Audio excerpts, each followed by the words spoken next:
Baik, di atas kaedah itu wa min samma hasala lahu fadlul jamaah. Baik, daripada sama sana, wa min samma sana mana?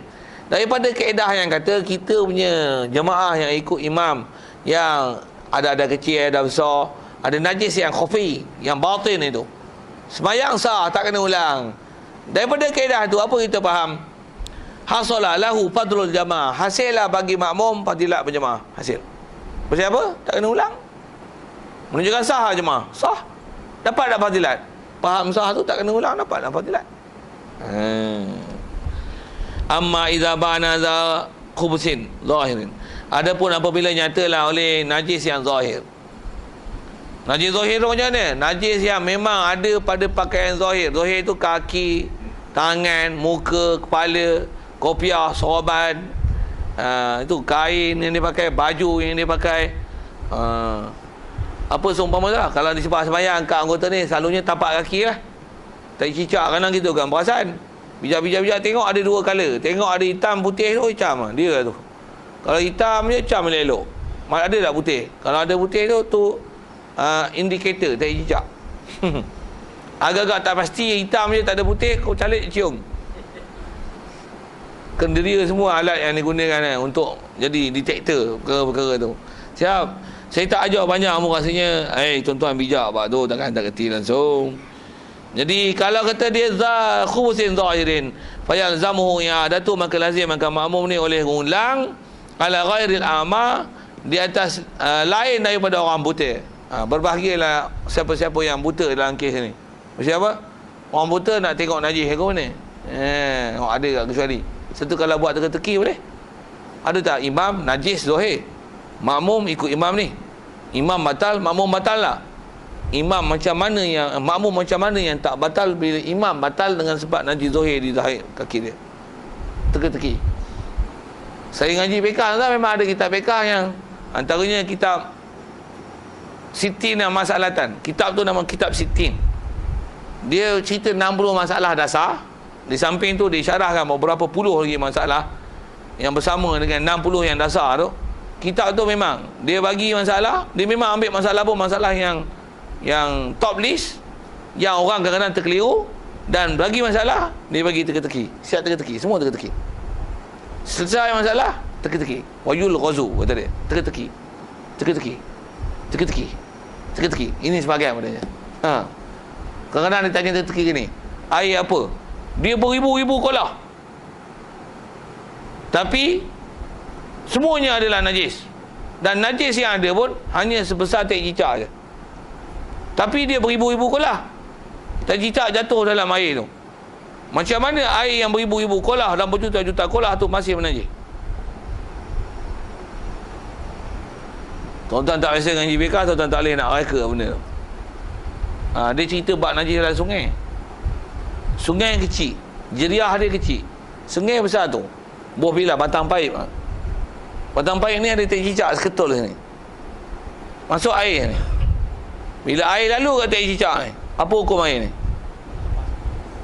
Air yang lepas pada tek cicak ni semua najis. Sekarang air ni telah berjalan sejauh 1000 km, 1,000,000 km. Jumlah kapasiti air dia masih dalam paip. Yang paip pun masih saiz itu. Jumlah galen dia, jumlah buah kolahnya 1,000,000 kolah kali pun. Macam mana air tu? Semuanya najis. Pasal apa? Pasal dia lalu daripada tempat najis. Najis jika masih saiz tu dan paipnya besar itu. Jika air ni masuk ke tempat yang besar pula, takung besar, ada 2 kolah, sifat najis tak berubah, tak mengubahkan air, air tu jadi mutlak balik. Tu kena ngaji fiqh tu. Tu baru teka-teki, baru pandai orang kaya ke. Cari tuan-tuan tak biasa ngaji fiqh, tak pandai, melengung pula. Ini pun sahabat. Mana dia makmum yang tak batal, sedangkan imam batal dan makmum batal. Makmum lain batal, tapi ada makmum yang tak batal. Makmum macam mana yang tak batal dalam bab najis di kaki imam? Makmum buta. Pandai jawab. Kitab apa tu? Fathul Muin. Satu kami dulu, tuan-tuan, kalau ngaji pondok, kadang-kadang memang ada pasien tu. Pasien apa? Pasien budak-budak yang memang dia suka main teka-teki. Dia apa? Pergi jumpa orang, duk sembang mengarut je, buat apa? Baik main teka-teki. Teka-teki. Jumpa je teka-teki. Ada kami dulu ustaz tu, kami panggil ustaz teka-teki. Pasal dia suka teka-teki kan. Apa-apa sikit teka-teki. Teka-teki. Ustaz wali pun ada tak? Kan? Sikit cerita wali. Sikit cerita wali. Ngajar cerita wali. Macam-macam tuan-tuan tok guru pondok ni. Ustaz-ustaz pondok ni. Tuan-tuan nak pergi carilah mana dia ustaz wali kat pondok. Pergi cari. Zaman saya tu ada seorang panggil wali. Dan kami panggil dia wali jadid. Pasal sebelum tu ada juga wali. Kami panggil tu wali kodim. Nah, yang ni kodim ni jadilah. Dan sekarang ni anak dia hantar main mengaji pondok. Anak dia sulung umur 16. Hantar pondok. Dulu sebaya dengan saya. Anak saya pun sulung 16. Jadi anak-anak kita orang yang pakai hantar ni kata, yang ni bapak hang wali dulu, tak? Ngajar sindir anak-anak dia itu. Cerita apa ni? Cerita wali. Ada pasien belajar gitu. Pergi cari wali kata. Baik, sikit teka-teki asal cerita tu. Wa huwa ma bi zahiri thawbi. Baik, apa dia yang kata najis yang bukan tersembunyi, najis zahir, dialah yang ma bi zahiri thawbi, apa yang ada pada zahir pakaian. Pakaian lahiriah, pakaian zahir. Pakaian zahir apa? Pakaian yang dipakai luar. Bahasa mudah gitu kan. Itu pakaian. Kalau badan yang nampak kulit. Yang tu yang tempat-tempat tu. Kalau serban pun, serban yang bukan lipat di dalam. Ni serban ni luar ni. Dia zahir. Kalau yang selit ni, mana tahu selit. Selit. Ya.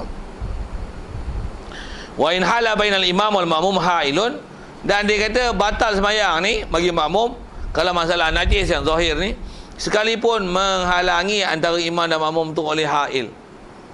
Macam mana orang perempuan? Orang perempuan bertirai dalam masjid lah tu.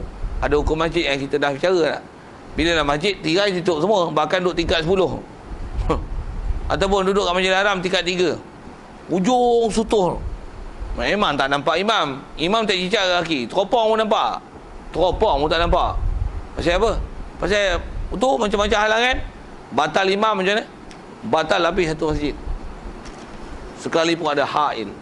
Hail mana? Dinding, tirai, tingkat, lapis bangunan. Pasal apa? Pasal kaedah dia bila imam batal, makmum batal. Makmum macam mana status pun batal. Sekalipun makmum tu tak nampak lagi. Makmum tak boleh kata, aku balik tirai, aku tak nampak. Imam tu duduk sebelah sana, aku duduk balik tirai, aku perempuan. Tak nampak? Tak. Bukan kira tentu. Dia bukan kira kau nampak tak nampak. Tapi status yang ada ke imam tu, zahir atau batin.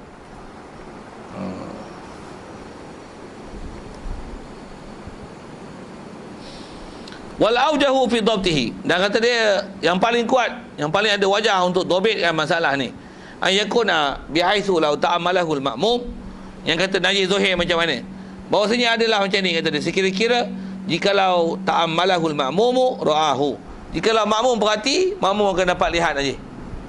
Tu dobit zahir. Macam saya pakai macam ni, tuan-tuan tengok kat saya atas bawah, pakaian kaki nampak. Lau ta'amalahu, tapi perhatilah, jangan pandang sekilas pandang. Tak boleh kan. Istilah ta'amalah. Perhati tengok apa kat kaki tu, tengok ada hitam. Tengok. Yang tu zahir. Tengok kat baju, tengok ada tompok. Apa benda tompok tu? Kita tak peduli pun, tengok tompok tu ialah tak hijab. Zahir. Jangan pula gini, tengok zahir. Kata, aku tak nampak pun. Mana? Aku pejam, aku tak nampak. Aku tak nak tengok. Kata, ada juga atau pay-on macam tu. Ada. Saya sebut ni pasal pernah jumpa geng-geng macam ni. Kata dia, yang tu yang nampak, kami tak nampak, tak apa. Ada ayat-ayat macam tu kat makmum tu. Orang sebut hukum dah, tak mau pakai. Kata dia, ngaji mana tak biasa dengar pun. Bukan tak biasa dengar, tak biasa mengaji. Masa bila dia mengaji? Kau ngaji kitab apa? Kitab pun tak biasa pegang. Orang ngajar kau dengar tak? Majlis ilmu tak biasa datang. Itu tak biasa dengar, bukan tak biasa dengar. Bodoh, tak biasa mengaji. Habis tu. Ayat tu orang kita ramai cakap kan, tak biasa dengar masalah ni. Orang tak biasa dengar ni, orang memang duduk lubuk ilmu, tak biasa dengar. Tu benar sabar. Ini tak pernah mengaji pada ilmu. Memang bukan tak biasa dengar. Memang tak layak nak dengar. Saya tak pernah mendengar.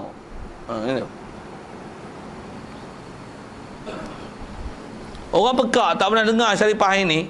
Ada je lepas ni. Tak bisa dengar je lepas ni katanya. Tak ada kot. Kau bodoh tak pekau. Sikit tu. Baik, wal khafiyu bi khilafi, dan khafi ni di sebalik kalau perhati memang tak nampak. Tak nampak tak ada. Tak hukum zahir. Wasahan Nawawi fi tahqiq adama wujubil i'adah mutlaqan, dan telah mengesah oleh Imam Nawawi dalam kitab tahqiq dia, disahkan apa? Dia kata tak wajib ulang mutlaqan semata-mata. Semata-mata tu apa? Najis zahir ke najis batin ke, bab najis yang ada pada imam, dia tak melibat, tak membabit makmum. Tak payah qada, tak payah ulang lain. Siapa kata? Imam Nawawi. Okey. Ada isu yang kita pernah selesai bab-bab macam ni. Soal, nak ikutkan Nawawi ke yang tak Nawawi? Tertib kitab kita ni pun saya dah ajar banyak kali lah. Apa dia? Kitab kita ni dia tak akan sebut masalah, melainkan apa-apa yang disebut di awal itu adalah yang muktamad, itu adalah pendapat yang paling kuat. Itu ialah al-aujah. Kalau azhar, itu adalah asah. Untuk Nawawi ni, kalau ikut nisbah ulama dalam mazhab Syafi'i, kalau ada khilaf Rafi'i Nawawi, pakai Nawawi. Tapi bila dalam pendapat macam ni, pasal memang format kitab kita ni, pengarang dia dah sebut awal-awal kitab kita baca dulu, dia akan susun permasalahan ni mengikut apa yang paling kuat. Nawawi ni walaupun nisbah ketokohan dia ada, tapi banding dengan masalah orang lain sebut, pendapat orang lain dan berbanding dengan Nawawi, pendapat mereka adalah lebih kuat berbanding dengan Nawawi. Dan Imam Nawawi pun sebut kata tak payah ulang ni hanya dalam kitab tahqiq saja. Faham tu apa? Dalam kitab-kitab dia yang lain dia kata kena ulang kalau pada tempat zahir. Jadi antara tempat disebut dalam tahqiq saja. Berbanding dengan kitab-kitab lain, buat macam mana? Ikut pendapat yang jumhur, tinggalkan Nawawi. Itu kaedah baca kitab. Dan kaedah nak ambil hukum apabila ada apa-apa khilaf-khilaf dan pendapat-pendapat ulama. Satu sekali lagi sebut atas kata ambil pendapat ulama tu. Tak boleh ambil kaedah-kaedah bodoh macam mana kita duduk dengar keliling kita kan. Kalau tuan-tuan baca surat khabar, baca majalah-majalah Q lah, A, B, C, D, E, F, G katalah gitu. Ada Q, apa lagi? I, ada apa lagi? Z, J itu jahil.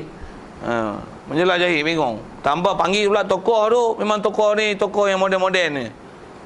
Pula tu tokoh yang tak bisa mengaji kitab, tapi jadi panelis menulis dalam buku, dalam majalah, untuk bagi hukum macam-macam.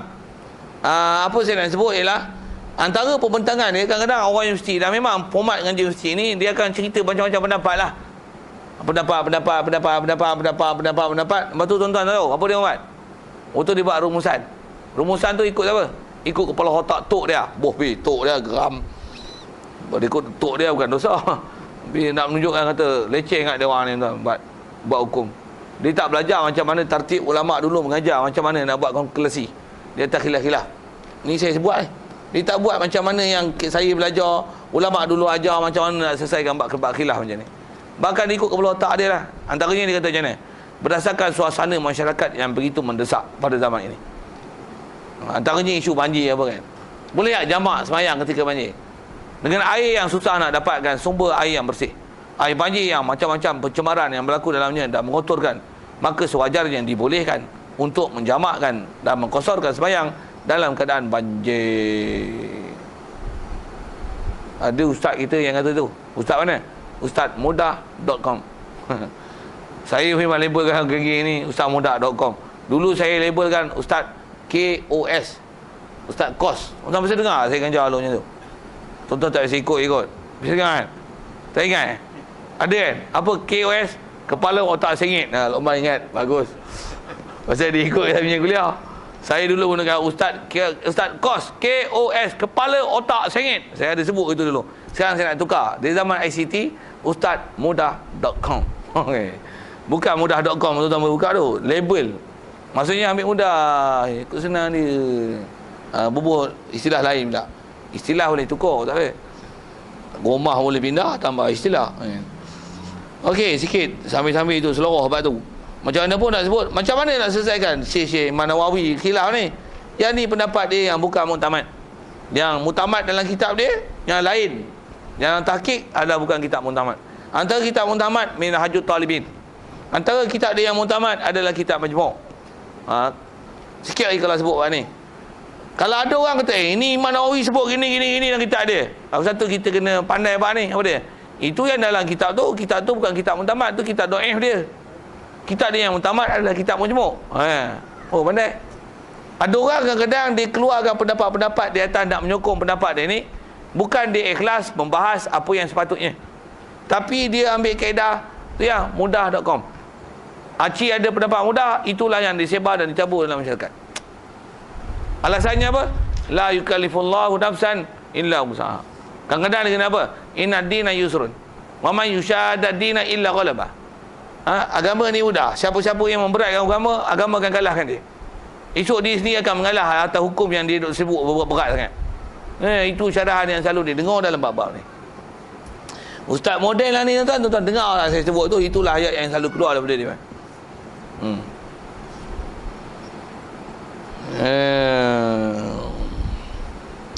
Baik, soal kalau ada sekitar masih dalam bab najis dan dalam bab kita ikut imam yang ternyata bahawasanya imam tu adalah imam yang tak sah untuk diikut. Soal ni.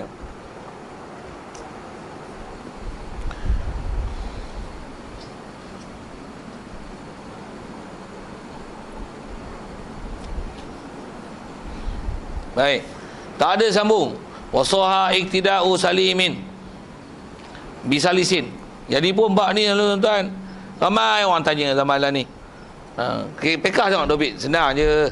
Ulama' aja lama dah. Sah kata dia ikut orang yang sejahtera. Salim maksudnya orang sejahtera, orang sihat, orang tak ada masalah hadas. Dia ikut apa? Bisalisin dengan orang yang salisil, orang yang bertali-tali. Asal terjemah itu. Tali-tali apa? Tali-tali kencing, tali-tali kentut, tali-tali darah, kan? Istilah dia panggil salisul baul, salisul rih. Dan antara salis tu adalah istihadah, termasuk dalam salis. Cuma dia bahasa Arab lah sikit, salis tu. Jadi kita orang sihat, imam dia orang kencing tak putus. Dan kita dah belajar dulu macam mana nak menyelesaikan bersucinya orang yang kencing tak putus ni. Dia kena tunggu waktu semayang, kena bersuci. Kalau yang sumbat jawat satu hari tu orang perempuan, yang kena ikat, kena balut jawat dengan dia tu orang lelaki, untuk dia wuduk pakai semayang, dia jadi imam, kita makmum. Sah. Dobit dia akan sebut ke depan tu, baca tu. Kena sebut dulu awal. Apa kaedah dia? Mana-mana imam yang dia sembahyang sah, walaupun dia bermasalah dari segi hadas, tapi dia tak cuai di atas hadas yang ada pada dia, dan nisbah pelaksanaan sembahyang dia dengan syarat yang cukup, walaupun dalam keadaan hadas yang tak putus itu, sembahyang dia tak wajib ulang, pasal dia telah bersuci dengan apa yang sepatutnya mengikut kaedah orang yang bertali-tali kencing, tali kentut dan istihadah. Bila sah sembahyang dia tak perlu diulang, sah kita jadi makmum kepada orang tersebut. Jadi yang tak sah ni siapa? Tak sah makmum ikut imam yang imam ni dengan sembahyang dia begitu, dia wajib ulang sembahyang. Di atas sembahyang dia yang tak cukup syarat, yang sembahyang dia tak cukup syarat tu diistilahkan sebagai sembahyang hormat waktu. Yang tu makmum tak sah ikut imam. Imam tu tak boleh dia ikut. Antaranya macam mana? Imam patah kaki, patah tangan, balut simen, patah tangan. Sekalipun masa nak balut dia berwuduk. Ada kes macam tu, kita pernah belajar tu, lama lah dulu babak suci tu.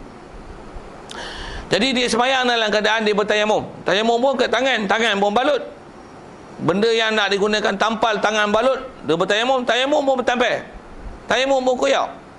Ada bab kita dah belajar tu, saya nak guna istilah tu saja. Dia sembahyang jadi imam, tak sah jadi imam.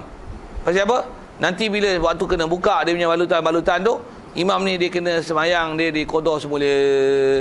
Imam yang kena qada sembahyang semula, dia tak sah untuk kita ikut imam tersebut. Itu dobek. Baik, jadi sah orang sihat ikut orang yang bertali-tali, lil baul, bertali kencing ataupun bertali mazi ataupun durat. Durat ni kentut. Cuma istilah durat bahasa Arab ni kentut kuat. Kentut bergegar pada sah tu. Boleh lah gitu kan. Jadi tak jadi tu kan. Kentut macam earthquake. Sajalah lawak itu. Sazat kentut, rokok kentut, ni kentut, kentut macam mana nak sumbat? Macam mana bersumbat pula masalah pula. Sumbat lagi besar ruang yang terbuka. Ataupun bila sumbat-sumbat jadi ketat sangat, angin dia tak boleh keluar tu, jadi sakit perut dan cik selesa pula, macam mana orang tak boleh kencing. Ada permasalahan yang kita dah bicara buat tu. Betul macam mana? Tak payah tutup. Tak payah sumbat apa. Dia pun dah usahakan dengan ubat apalah, nak kencing, berak apa dulu selesai sebelum sembahyang.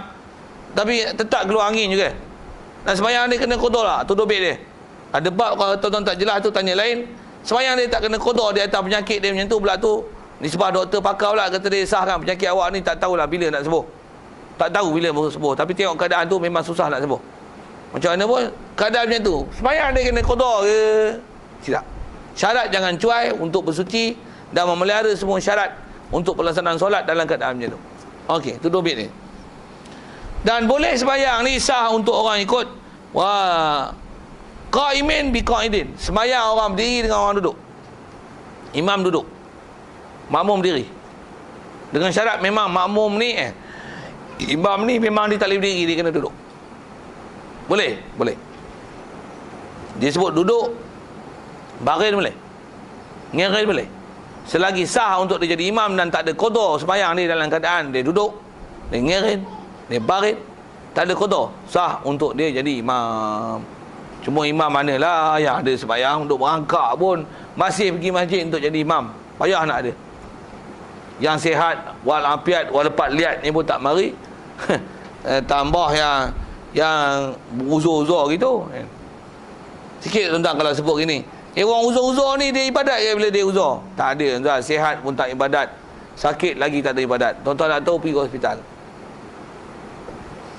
Saya baru je keluar apa hospital ni. Pasal apa? Bawa keluar orang rumah daripada hospital.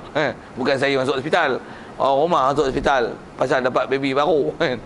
Apa cerita ni? Cerita orang beranak tak apalah, ada nipas. Ni pergi hospital penyakit luar yang tak ada nipas ni, tapi boleh mendapat. Tapi tak sembahyang kan, lamba. Sembahyang pula dengan keadaan pahaman yang pasit.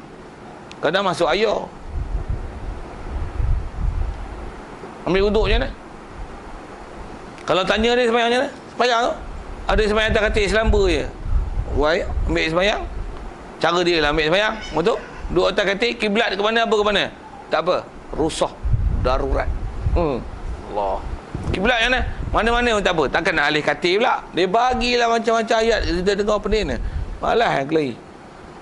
Macam-macam pahaman tu kan. Tak betul. Tambah dalam hospital kan. Memang misi dan doktor banyak telah diajar dengan pahaman-pahaman fik dalam bab kesihatan dan masalah orang sakit dengan kefahaman fik yang salah. Sikit kalau saya sebut tu masih bab tu sembahyang atas kursi pun termasuk bab sesat, bab salah.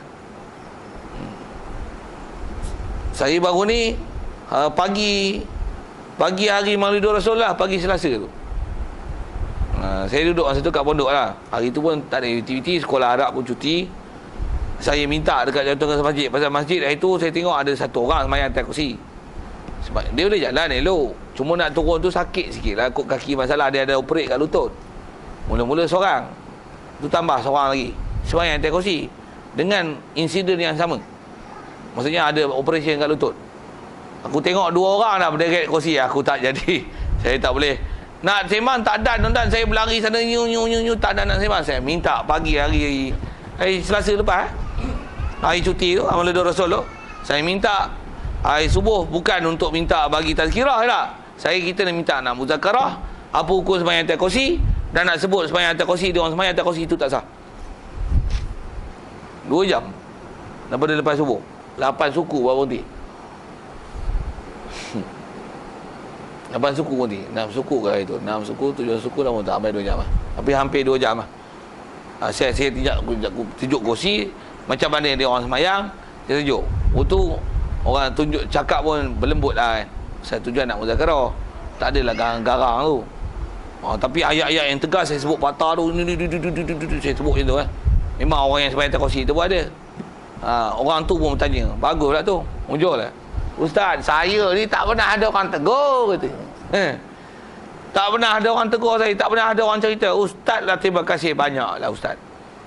Betul dia tunjuk. Saya ni macam mana ustaz? Dia tunjuklah dia.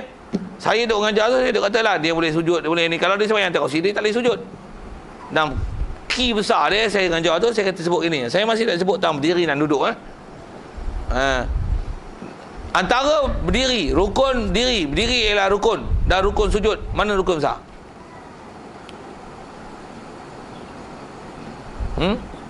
Sujud. Sujud macam apa? Tak boleh berdiri, boleh duduk. Tak boleh duduk, boleh ngerin. Tapi sujud, mesti sujud. Hang sembahyang berdiri, kena sujud.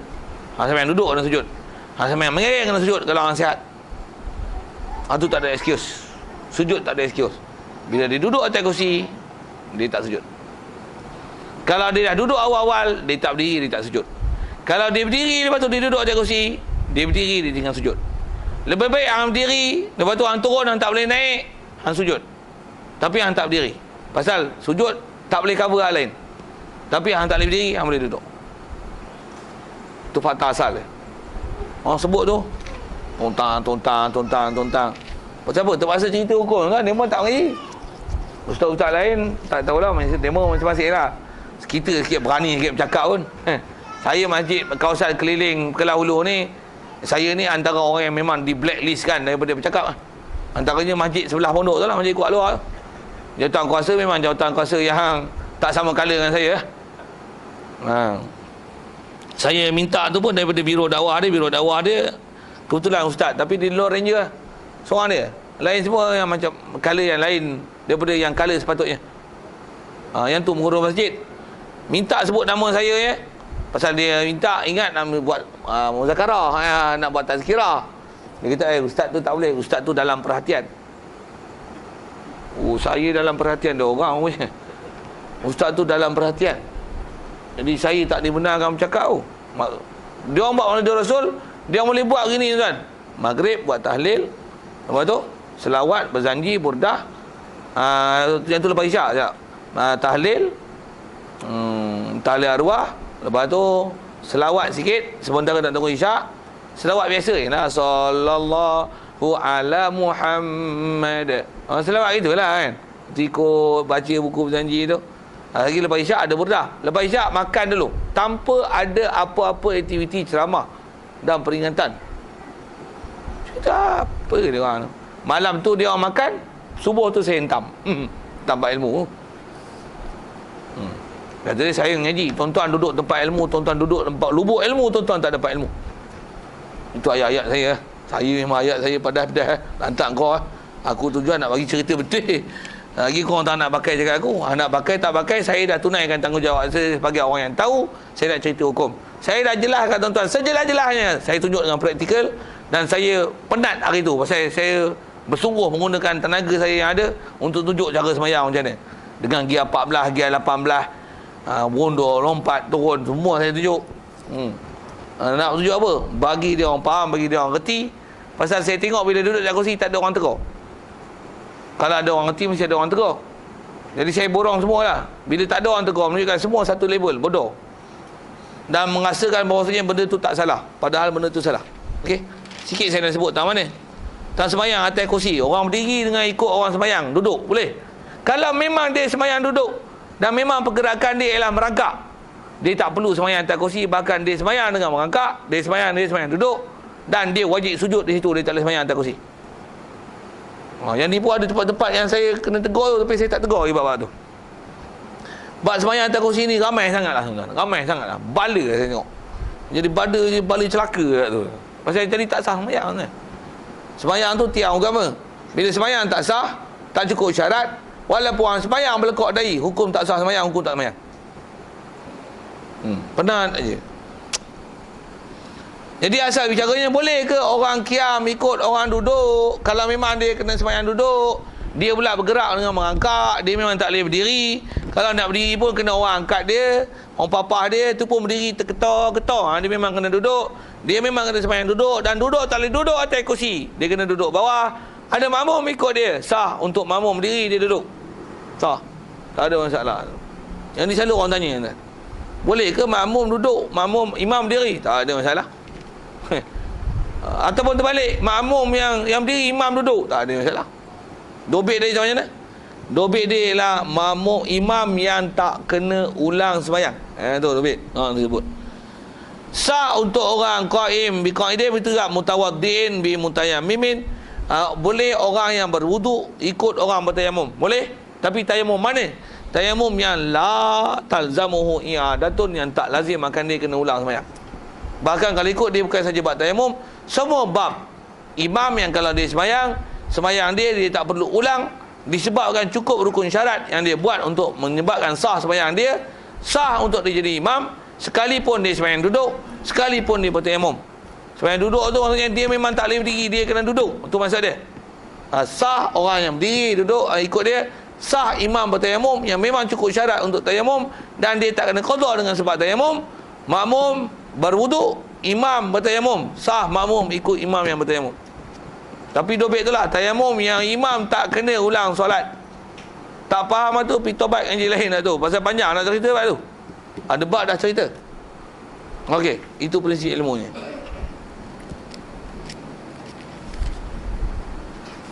Soal. Okey.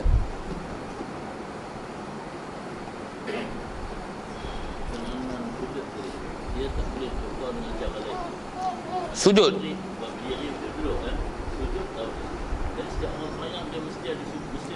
Ya. Yang sakit memang tak boleh sujud, nguit apa pun tak boleh, tu tak ada lah kan. Macam mana pun sujud tetap ada. Kata yang tak boleh sujud tu gerak, angguk kan dan sebagainya. Tapi tetap ada sujud. Jadi kalau yang sembahyang atas kursi tu, sepatutnya dia boleh sujud di bawah. Tapi dia duduk atas kursi. Dan bila sujud dia ada syarat yang kena jaga dalam bab sujud. Antaranya mesti menonggil. Dan mesti ada 7 anggota kena di lantai. Bila dia duduk atas kursi, dia ada anggi je anggota yang duduk. Yang istilah duduk di lantai. Duduk kursi, kadang-kadang dia nak bagus sikit, dia bawa satu lagi kursi depan, dia sujud atas itu kursi satu lagi. Nampak macam bagus punya, tapi bodoh je. Pasal apa? Dia tak ada 7 anggota. Dia mesti 7 anggota duduk di tanah. Tu yang uzur tu, istilah uzur tu, uzur macam ni. Uzur yang memang tak kena sujud ni, orang yang memang tak boleh nak bergerak sujud. Jalan tak boleh. Tu. Barulah dia isyarat dia baring aja. Tetap sujud tu ada, tapi sujud cara tu lah. Kalau dia memang boleh merangkak, tetap kena sujud. Dia tak boleh sembahyang atas kursi. Itu kot nak sebut dalam topik tu. Walaupun dia bergerak dengan merangkak maksudnya boleh bergerak lagi. Bila merangkak boleh sujud tak? Merangkak mesti boleh sujud. Boleh duduk tak? Merangkak mesti boleh duduk. Tu sembahyang macam mana? Sembahyang kena duduk. Kalau dia tak boleh berdiri, itulah pergerakan dia dengan merangkak. Masuk bila ayah merangkak, makan merangkak, dalam rumah merangkak cari harimau tu. Macam mana sembahyang? Sembahyang kena sembahyang duduk, dan sujud dia kena sujud di lantai. Dan mesti 7 anggota kena di lantai. Mesti saya jawab soalan tu. Ya.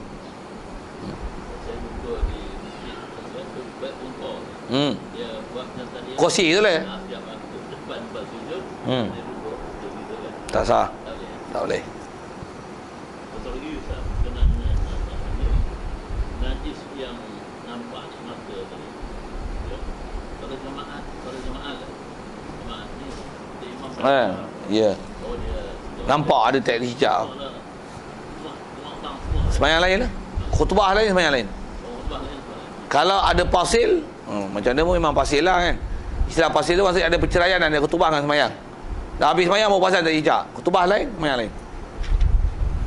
Nak imam tu ke apa, nak tunggu satu hal lah. Tapi khutbah lain sembahyang lain. Cuma khutbah ni tak payahlah baca sejam 2 jam tu. Ringkaskan di atas rukun saja. Alhamdulillah. Allahumma salli wa sallim ala Sayyidina Muhammad. Waktu ittaqullah. Qala Allah Ta'ala Qul huwallahu ahad Allahus samad lam yalid wa lam yulad wa lam yakul lahu kufuwan ahad wattazawwadu. Okey. Najis tu kena betul-betul datang di sembahyang, bukan masa khutbah. Pulang. Macam mana? Kena?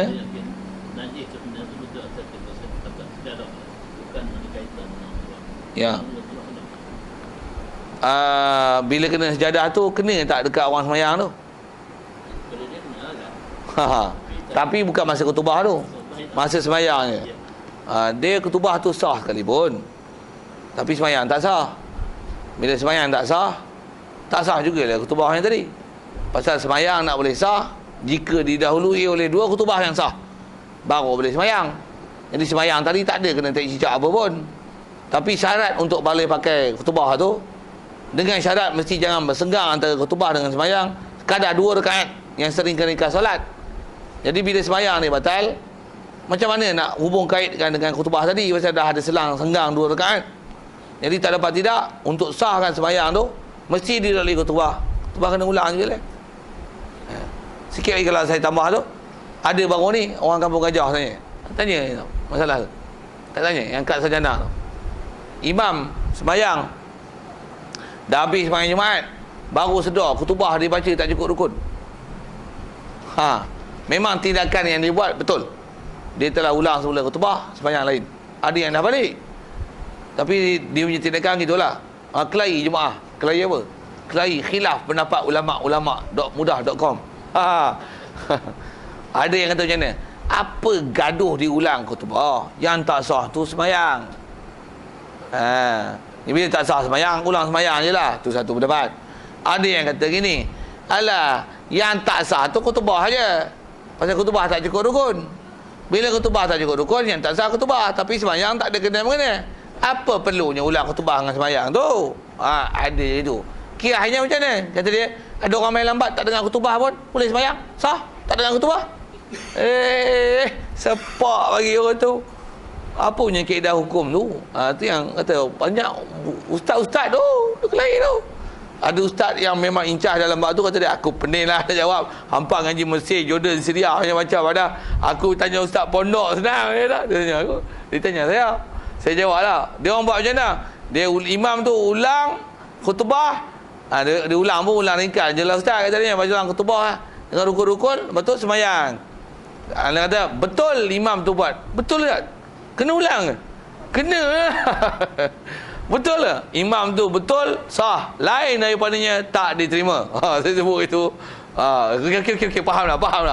Dia balas macam mana dengan kawan dia, saya tak tahu. Tapi macam tu lah informasi yang dapatnya, macam-macam pendapat. Lagi nak sebut tentu lah.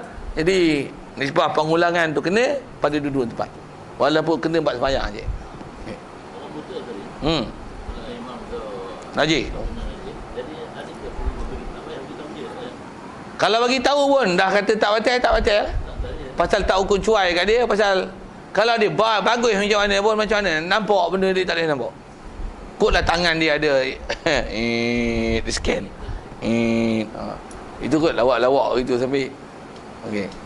betul lagi yang air tu. Air najis yang dah ada proses jadi macam betul lah. Boleh dia betul lah. Itu pun rasa jawab dah soalan lama lah dulu lah. Air apa tu, kumbahan tu kan. Air kumbahan macam kat Singapura tu. Malaysia tak ada lah, tapi Singapura antara yang ada tu. Jadi air loji najis tu, dia tapis pun telah diuji dengan ketaliman lah, tak berasid dan sebagainya. Siap dengan garam mineral lagi. Magnesium, potasium semua ada. Apa nak sebut tu? Dan telah diuji dengan bakteria apa tak ada najis. Kaedah najis macam ni. Bila sos dia najis, memang walaupun banyak, tapi tahi kencinnya air tu air najis kan. Ditapis je. Sumber dia keluar jernih, henin. Bau apa pun tak ada, telah diuji dengan kaedah saintifik dan kaedah moden. Tak ada sebarang bakteria dan sebarang kuman-kuman apalah. Dari segi hukumnya, kalau itu proses dia, masih air najis. Pasal dia tapis, siap berbotol. Botol najis. Kaedah syaraknya, bila air yang telah hilang sifat najis, syarat untuk menyebabkan air itu jadi mutlak, mesti dia dikumpulkan dalam satu bekas takungan yang 2 kolah ataupun lebih, terhimpun air yang hasil daripada tapisan itu, maka air tersebut jadi mutlak semula. Macam mana bandingan fik mudah. Katalah ada 20 baldi, setiap baldi ada najis dari cicak, ataupun ada air kincing setitik masuk, semua tu mutlak najis. Macam mana nak sucikan dia? Surang dalam satu kolah, himpun semua. Betul, ambil balik buran baldi. Cedok, faham tu, baldi tu dah suci lah kan. Cedok balik, asingkan balik jadi 20 baldi. Yang asal najis jadi suci. Pasal apa? telah dihimpun dalam satu bekas yang 2 kolah ataupun lebih, kuasa air itu kuat balik, dia hukum mutlak. Jika diselesaikan begitu teknikalnya, air tersebut suci. Jika tapis, takung dulu, lepas tu botolkan, tu betul proses. Lalu tak lalu lain hal. Tapi kalau kata daripada tak air najis tu, tapis terus botolkan, ataupun terus salur dengan pipe masuk ke kilang dalam perumahan, air itu najis. Air itu adalah najis. Dan Singapura memang ada yang tu kan. Dan antara kilang-kilang, antara yang memang selalu terus direct daripada kilang kumbahan ini adalah kilang-kilang memproses makanan. Antaranya keropok Rota. Rota. Nama Rota tu ROTA. Memang air kumbahan, memang kilang dia di Singapura. Dan air tu ialah air kumbahan. Ini kaedah orang kafir nak rosakkan makanan orang Islam.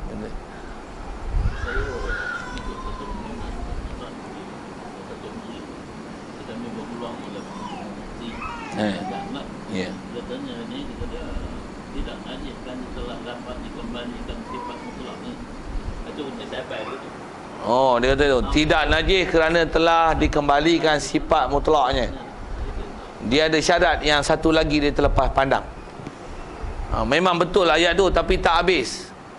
Dia air itu adalah suci jika telah kembali akan sifat mutlaknya serta jumlahnya yang banyak, atau jika jumlahnya dihimpunkan 2 kolah ataupun lebih.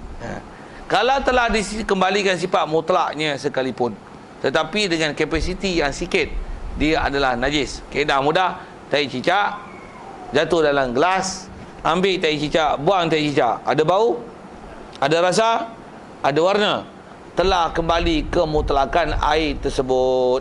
Najis tak najis? Kenapa? Kapasitinya yang sedikit. Macam mana nak mutlakkan dia? Tuang dalam kolah yang banyak, ambil elit. Syarat tu dia tak pandang. Yang tu dia bodoh sikit. Jadi mufti saja. Tambah tu. Geram kena buat tu. Atau ada silap situ lah. Kitab-kitab yang kita pakai, so ada satu pelik. Kitab klasik. Ya. Ya. Klasiknya nampak setengah orang berapa dah ketinggalan zaman. Ya. Itu yang jadi masalah hukum. Dia kata ketinggalan zaman. Contoh sini di Sitapah dia ada orang kata ngajarkan apa petak kembali kitab kembali kan. Jadi kitab klasik, jadi klasik untuk kita menganggap dah ketinggalan zaman. Dia belum klasik tu. Kalau orang macam tu, kelahi, iaitu kelahi klasik tu dah dulu. Antara kitab ni dengan Quran, mana lebih klasiknya? Siapa yang berani kata Quran tu lebih klasik, maka ketinggalan zaman. Murtad boleh. Siap, satu. Saya tak boleh, saya dengar ayat tu, saya panas ubah ayat tu dulu. Dia kata, itu Quran. Baik, bila Quran klasik yang masih terpelihara keklasikan dan kemurnian hukum yang ada pada dia.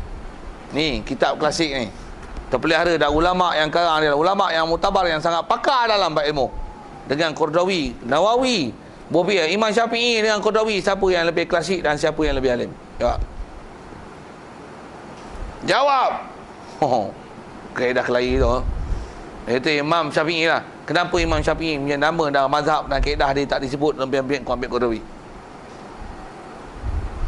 Walaupun klasik tu pasal dia susah, kau tak reti baca, kau jadi macam musang grape sour.